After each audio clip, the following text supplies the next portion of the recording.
Nuestra generación quiere aprender de historia, pero también escribirla.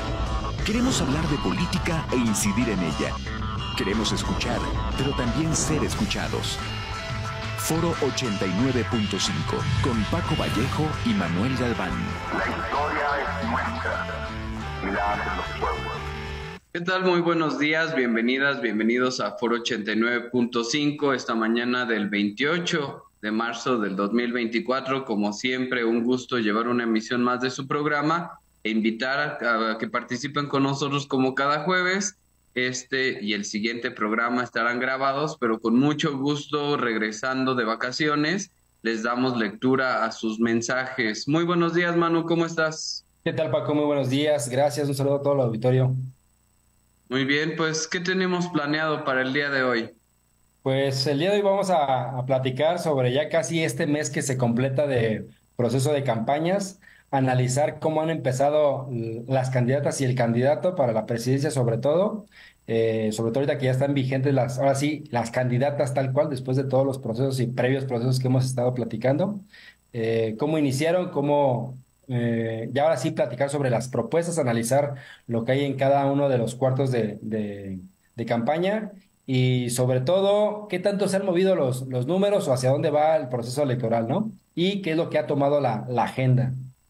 Así es, como bien comentas, ya empezaron los procesos electorales, ahora sí para el 2024, ya las campañas están a todo lo que dan pues bueno, ahora empezamos a escuchar las diferentes propuestas, también vemos por dónde cada uno de los candidatos, las candidatas llevan el discurso, su agenda política, con fin de, pues por supuesto, convencer a las y los ciudadanos de votar por sus diferentes proyectos. ¿Con quién quieres que empecemos?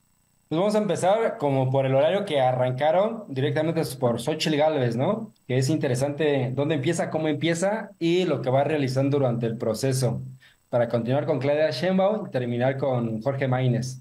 Así es, a nosotros sí no se nos va a olvidar este tercer candidato, ya después de que los intelectuales de nuestro país pidieron que hubiera equidad para las candidatas, dejando de lado a Maínez, el cual pues también está para la candidatura presidencial.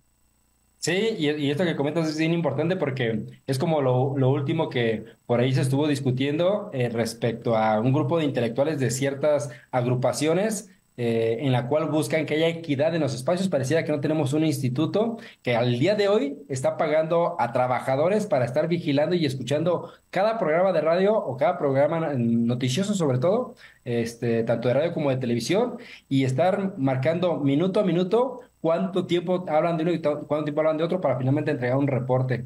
Esto el día de hoy ya está en la ley, el día de hoy ya está, hay una institución que realiza esta chamba. Más bien yo veo como una preocupación ante la ausencia de números que no se mueve para un lado o para otro, buscar indirectamente intervenir en el proceso a través de la fuerza mediática. Así es, pues bueno, vamos a empezar entonces con esta Xóchitl Gálvez, la candidata por parte de PRI-PAN-PRD, la cual pues inicia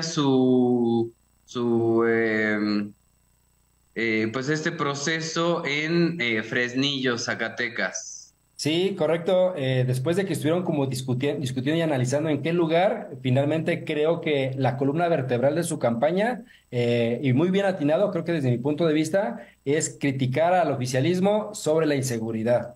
Y ahí precisamente seleccionan tristemente uno de los municipios que el crimen organizado trae asoleado a este municipio en particular y que a la vez tanto la municipalidad como el gobierno estatal está en manos del oficialismo, que es en este caso de Morena, y sobre todo de la familia Monreal, ¿no? Ahí, curiosamente, el presidente municipal es un hermano Monreal, el gobernador es un Monreal, y el senador representante de esa demarcación es un Monreal. Entonces, es un golpe ahí políticamente interesante. El proceso y el ritual, cómo lo llevan, es algo curioso, ya que Xóchitl Gálvez decide desde las 12 de la noche del primer minuto del 1 de marzo iniciar las campañas en este lugar y lo realiza de una forma realizando una especie de procesión del silencio, haciendo precisamente una crítica a que no puede haber un momento de inicio de campaña alegre ante la cantidad de personas, de homicidios que ha habido en este lugar, junto con Colima y con algunas ciudades o municipios de Guanajuato, son las que encabezan tristemente el día de hoy mayor nivel de homicidios y elementos complementarios de inseguridad. Entonces, creo que se me ha atinado lugar para hacer la oposición. Sin embargo, la forma de cómo llevarlo se me hace un poco difícil de explicar a nivel de campaña, ¿no? ¿Qué es lo que realiza Xóchitl Gálvez? Agrupada por algunos grupos mineros, ciudadanos también, que finalmente apoyan su campaña, y sobre todo yo considero que este arrastre y fuerza que todavía sigue teniendo el PRI en ciertos lugares locales es lo que le permite a Xóchitl Gálvez hacer una procesión del silencio desde las 12:01 del primer día de campaña, con unas veladoras hacia la plaza principal. Y ahí directamente un discurso enmarcando la inseguridad y la triste realidad que vive México el día de hoy y que no se le puede discutir nada porque tristemente creo que una de las cosas que este gobierno nos ha quedado a deber o al menos no ha logrado algo significativo es la cuestión de inseguridad y eso creo que va a ser el talón de Aquiles para el oficialismo. Así es, parece ser que ahí es donde van a centrar la agenda pública, precisamente los candidatos, ¿no? En la crítica al gobierno actual, en la cuestión de la política de seguridad, la cual, pues bueno, ya hemos analizado acá en el programa en algunas veces, donde vimos cómo se incrementó exponencialmente, sobre todo a partir de la guerra contra el narcotráfico de Felipe Calderón. Se sostiene el incremento durante la presidencia de Peña Nieto, inicia la presidencia de Andrés Manuel con la tendencia a la alza el primer año y de alguna forma se detiene, pero estamos hablando de que se detiene y se crea una meseta que duró unos 3 años de este sexenio y finalmente empieza un declive, una pendiente, pero seguimos, bueno, viendo que a pesar de los discursos que se puedan manejar desde el Palacio de Gobierno, pues todavía es un problema que se ve muy arraigado y que sigue siendo pues el problema principal en muchos de los estados de nuestro país, ¿no? Donde desafortunadamente pues se sigue viendo que el crimen organizado tiene una presencia bastante fuerte. Yo no diría que no hay gobernabilidad, ¿no? Que es un concepto que luego hemos visto que se malusa también en los medios de comunicación. Sin embargo, sí hay una presencia fuerte que sigue afectando y que sí podría vulnerar hasta cierto punto las próximas elecciones. Tampoco creo que sea al grado de tener que, digamos, negarla o desechar lo que viene hacia adelante. O sea, más allá de esto, tenemos instituciones fuertes, instituciones que siguen teniendo su autonomía, que siguen teniendo peso, que siguen demostrando que incluso se le pueden parar de frente al gobierno actual. Y entonces, pues bueno, esperemos que esto no derive en algo mucho más complejo.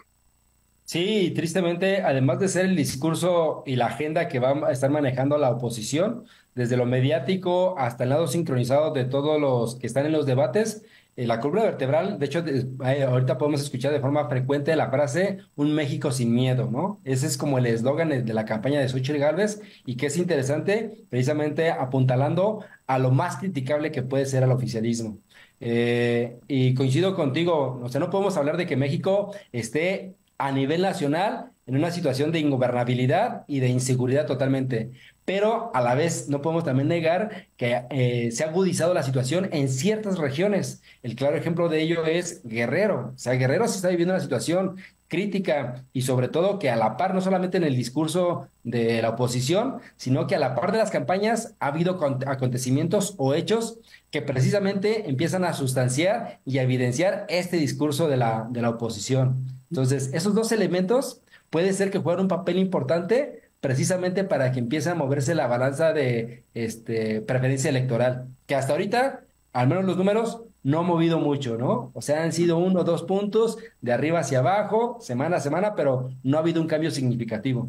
Así es, y bueno, señalar también que los estados donde se presentan estos problemas de forma mucho más grave, en mucho tiempo se señalaba, y bueno, todavía coincide en algunos estados gobernados por el PAN, pero hay que también decir que ya ahora la mayoría está gobernada por Morena. Entonces también como que ese discurso de que antes estaban gobernados por otros colores y que entonces por eso no se podía caminar en este sentido, pues empieza también a hacer un discurso que se empieza a quedar vacío, Sí, ¿no? Entonces, agotado. pues, sí.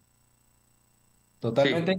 Perdón, y el claro ejemplo de esto, o el último discurso que al menos el oficialismo desde el gobierno federal es Guanajuato, ¿no? A ver, ¿qué estado nos está generando mayor porcentaje de homicidios a nivel nacional? Y tristemente sí, Guanajuato es uno de los que ha estado encabezando. La última gráfica que veía, hay municipios de Guanajuato que en los últimos años han estado en los primeros lugares. Pero no podemos dejar de un lado que también Fresnillo como tal, que está en manos en su totalidad en Morena. Entonces, esto hay que entenderlo que no es una cuestión ya de partidos, tiene que ser una política y ojalá que las campañas se tengan un sustento de propuestas a nivel de Estado, no de gobierno. Gobierno es temporal, el Estado tiene que ser algo trascendental, algo que vaya más allá, anteponer ideología, y puestos políticos, pero eso es muy, muy difícil de verlo, ¿no? Así es. Bueno, ¿qué más podríamos comentar hasta ahorita de la campaña de Xochitl para darle tiempo a los otros dos candidatos? Nada más adicionalmente, después de Fresnillo, Xochitl Gálvez ya al arranque de un horario más o menos normal ese mismo día, se mueve hacia Aguascalientes, después hacia Irapuato. Y es interesante ver cómo en Irapuato realiza un ritual en el cual entra a analizarse el por qué tienes que firmar con sangre. Recordemos en el proceso de campaña de Peña Nieto, Que era con firmaba. te lo firmo y te lo cumplo. 500 compromisos firmados y tantos cumplidos. Primero, lo que a mí me lleva a preguntarme es, ¿por qué es necesario que haya un notario como intermediario, verdad? ¿Por qué no, creemos en esas eslóganes o partidos políticos como tal? ¿Cuál es el nivel de credibilidad que tienen para tener que hacer eso? Llegando hasta el extremo de tener que pincharme con sangre y firmarlo, o sea, como último recurso de intento de credibilidad, ante la ausencia de que estos partidos tristemente encabezan, ¿no? Una poca credibilidad. Sí, la cuestión ahí es que se trató de replicar esta práctica de la firma, pero como las firmas de Peña Nieto pues no se aterrizaron muchos de sus firmas, de sus promesas, pues entonces habría que darle como un mayor peso a esa firma y entonces pues ahora están firmando con sangre, ¿no? Entonces pues sí, así está la campaña de la candidata del frente opositor. Pues bueno, vamos a pasar a darle el mismo tiempo a la candidata de Morena, si te parece, Claudia Sheinbaum, la cual inicia pues bajo otro escenario completamente diferente su campaña. Sí, correcto. Creo que ella inicia en un lugar cómodo, y creo que con un mensaje muy claro. Escoger el Zócalo y la Ciudad de México. Y aquí lo interesante, creo que históricamente en lo que va del siglo es, por primera vez hay la presencia y se llena el Zócalo sin que esté López Obrador directamente. Y esto de directamente tiene su sentido porque está ahí, está indirectamente, ¿no? Sí, sí, sí está. En el ¿No? discurso, En el Exactamente, en el discurso, en el nivel que tiene de aceptación, finalmente arrastra a la candidata del oficialismo. Y esto hace que Claudia Sheinbaum tranquilamente coloque 100 puntos desde el Zócalo, y a muchos de ellos dándole continuidad al actual proyecto de López Obrador y algunos otros desde mi punto de vista, algo triste es solamente sumarlos a las propuestas que ya envió previamente López Obrador. Yo espero que ya, si en caso de que llegara ella, en su momento se le dieran los ajustes de Estado que se requieren, más allá de algunas ocurrencias o programas que no tienen trascendencia, que eran como salidas o machetazos políticos, ¿no? Que sean más con bisturí, que sean más institucionales. Eh, Así es, incluso aterrizándolo en el mismo tema con el que hablábamos de Xóchitl Gálvez, en el tema de seguridad, pues ella ha dejado muy claro que la política de Andrés Manuel López Obrador es la adecuada, seguir atendiendo, digamos, el problema de base y seguir pues apretando a la delincuencia organizada sin tener que recurrir a la violencia. Y bueno, es válido que propongan y sostengan esto, pero creo que también sería interesante ver al partido oficial, al partido que está en el poder, cuestionarse, preguntarse si realmente, o sea, más allá de no cambiar la base de lo que proponen, pero igual y hacer ajustes, darse cuenta de, bueno, estamos dándonos cuenta de esto, no sé, un análisis de la situación, porque también como que las cosas van bien y entonces no hay nada que modificar, creo que caen en esta eh, estatismo, como, bueno, pero no me refiero en el término de Estado, sino de como paralizarse y no cambiar. Y es lo mismo que hemos criticado aquí en otros programas, ¿no? Esta cuestión de el INE no debe de tocarse y el sistema judicial no se debe de tocar. O sea, la cuestión es que todas las instituciones y cualquier poder creo que tiene que tener esta cabida a la crítica para cambiar y para poder crecer. Sí, siempre y cuando sea para mejorar, como bien comenta Saldívar, uno de los que son sus voceros y que ha estado detrás de estos diagnósticos. Algo interesante que ha hecho el equipo de Claudio Sheinbaum antes de empezar el proceso de campañas, precisamente en las intercampañas en todo febrero, fue hacer unas aparentemente mesas de diálogo con ciudadanía, en las cuales, por ejemplo, una que encabezó Saldívar, exministro, fue precisamente buscar reformar el Poder Judicial, pero con matices más allá de lo que busca aparentemente López Obrador. Lo que sí me preocupa es que están sumando que los ministros sean electos popularmente, ¿sí? Más allá de los cambios legales y quitarle fuerza a este doble cabeza que tiene el Poder Judicial y ahí se me olvidó el término, que es la sección administrativa del Poder Judicial y donde la presidenta juega el papel en ambas partes, lo cual está mal a nivel de Estado. Sí. Eh, Se busca precisamente reformar ese tipo de cosas que podrían beneficiar al país. Entonces, al menos desde el discurso de Claudia Sheinbaum, tanto apoyado con Saldívar como con José Ramón de la Fuente, han realizado ciertas mesas en las cuales han intentado sumar cambios y políticas aparentemente desde la base. Otra cosa que he escuchado y que se me hace interesante, y esto aparentemente de analistas tecnócratas, es en el programa de Xochitl Gálvez, perdón, de Claudia Sheinbaum, sí hay una propuesta a nivel hasta de números. ¿Sabes qué? Vamos a meter este programa y nos va a costar tanto y se va a hacer con estos recursos. Algo que no hemos visto al día de hoy en el programa de Xochitl Gálvez, ya sin mencionar a Jorge Maínez. Entonces, el hecho de que haya los números y que se considere, tenemos tanto dinero y se van a generar estos programas y se van a utilizar a partir de estas entradas y prerrogativas, eso ya creo que es interesante, lo cual nos permite al menos ver con claridad que en el sexenio no habría ninguna reforma fiscal y aparentemente con lo que se tiene el día de hoy se intentaría darle continuidad a ciertos programas y a la vez generar nuevas ¿Estrategias o qué? estrategias con el mismo gasto que sigue teniendo el Estado.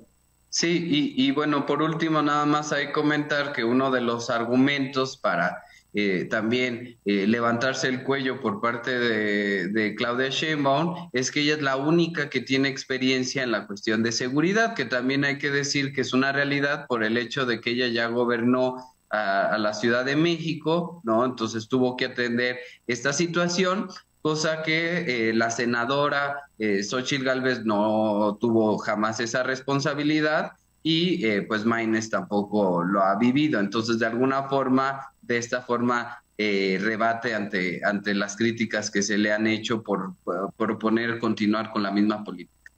Sí, y por último, sobre Claudia Sheinbaum, a mí lo que me preocupa es que entrevista tras entrevista, y no dudo que en el primer debate vaya a volver a presentar esta gráfica con la cual ella dice, la percepción de felicidad de los mexicanos ha sido mucho mejor. La cantidad de inseguridad, percepción de inseguridad ha disminuido. Entonces, esas dos gráficas que usualmente ella está mostrando, puede ser un discurso que se agote demasiado rápido y que sea difícil de mantenerlo. Entonces, ahí creo que en el cuarto de campaña es importante agregarle datos complementarios precisamente para que permitan eh, amarrar los programas complementarios o propuestas adicionales y no solamente respuesta rápida con estas gráficas, ¿no? Así es, sí, la percepción puede que haya ido mejorando poco a poco, pero eso no significa que sustancialmente hemos dado vuelta a un problema que desafortunadamente no tiene un sexenio, sino que ya estamos hablando de al menos 15, 16 años en los cuales pues México ha estado poco a poco hundiéndose en un problema que se agrava y que pues no se ha logrado solucionar al menos en una dimensión macro, ¿no? Y bueno, vamos a dedicarle un rato también a Maines, este candidato de Movimiento Ciudadano, el Sí. cual, Ujú. te escucho, perdón. Sí, directamente Jorge Maínez, que primero proponían iniciar campaña en el municipio donde nació Luis Donaldo Colosio, y una vez que sale el hijo de Colosio, también integrante de este partido, y pide que dejen de ya hacer política con el nombre de su padre, por lo cual deciden cambiar el lugar, intentan irse a uno de los municipios de Jalisco, y resulta que entran en conflicto con el gobernador, que también es del mismo partido, Alfaro, Enrique Alfaro. Enrique Alfaro, y eso hace que el Movimiento Ciudadano termine cambiando la agenda de un lugar para otro y genere como inestabilidad al inicio de la campaña. A esto sumarle que también Patricia Mercado, que fue una de las mujeres que participó ya como candidata a la presidencia de la República, se baja directamente del proceso, ya no es la coordinadora de campaña, y pareciera que cada vez se ve más solo Jorge Maínez. Y que no hay mucha trascendencia. Lo más importante que generó nota Jorge Maínez como tal fue directamente en su momento políticas al estilo Bukele, en la cual construí cárceles, que también Xóchitl Gálvez en su momento lo comenta, y ambos en su momento diciendo, pero sin el estado de excepción. El éxito, entre comillas, voy a ponerlo, de Bukele en El Salvador, no se puede entender sin el estado de excepción. ¿Sí? Y también la otra es, hay una diferencia significativa en cuanto a población directamente de El Salvador a México. Y tercero, tanto a Xochitl como a Maínez les bajaron rápidamente el argumento diciéndole, hey, el problema no son las cárceles a nivel federal. El- Hay cárceles. Hay cárceles, hay una ocupación del 44-46%. Por lo tanto, por ahí no va el asunto, ¿sí? Más bien lo que necesitamos es disminuir la impunidad. ¿Cómo logramos eso? Hay que trastocar a un poder. Y eso desde mi punto de vista. Ese sería como un elemento vital, ¿no? Así es, como bien comentas, el caso de Maines, aquí lo que lo perjudica incluso son las mismas divisiones al interior de Movimiento Ciudadano. Dante Delgado, que es el presidente del partido Movimiento Ciudadano, tiene ahí una ruptura importante con Enrique Alfaro, y entonces de alguna forma el único que queda apoyando al candidato es el gobernador de Nuevo León, el cual también ya salió raspado porque le hicieron público ahí, al parecer, una triangulación de algunos millones de pesos, de los cuales pues salió huyendo incluso ahí de la entrevista que estaba teniendo ahí, de la plática que estaba teniendo con algunos periodistas. Y pues bueno, esto por supuesto que no apoya y no aporta a este movimiento, el cual, hay que decirlo, pues tiene poca presencia a nivel nacional, de presencia en algunos estados, pero bueno, ahora veremos qué pasa con esta campaña, cómo se va colocando con sus propuestas y con sus, pues sí, con la propuesta de gobierno que tiene para la próxima presidencia. Sí, y para cerrar, este partido pues, ha ido sumando a perfiles un poco extraños, o sea, que tenga a Sandra Cuevas, que ha militado en casi todos los partidos, el día de hoy se suma y uno de los intelectuales analistas que desde mi punto de vista interesantes e inteligentes como Gibran Ramírez, exmorenista que buscó la presidencia de Morena, también ya se suma a Movimiento Ciudadano y así diferentes perfiles que pareciera que lo que va quedando lo van sumando aparentemente bajo el discurso de ciudadanos, no aliados partidistas, ¿no? Entonces, hasta ahorita es el corte que tenemos para este proceso electoral que ha sido interesante y que hasta el día de hoy no se ha movido significativamente los números a nivel de números. Así es, pues bueno, queremos agradecer como cada jueves su presencia, los invitamos a vernos, escucharnos los jueves a las 9 de la mañana, nuestras repeticiones en YouTube como Foro 89. Sí, hasta la próxima. Hasta la próxima. Nuestra generación quiere aprender de historia, pero también escribirla. Queremos hablar de política e incidir en ella. Queremos escuchar, pero también ser escuchados. Foro 89.5, con Paco Vallejo y Manuel Galván. La historia es nuestra y la hacen los pueblos.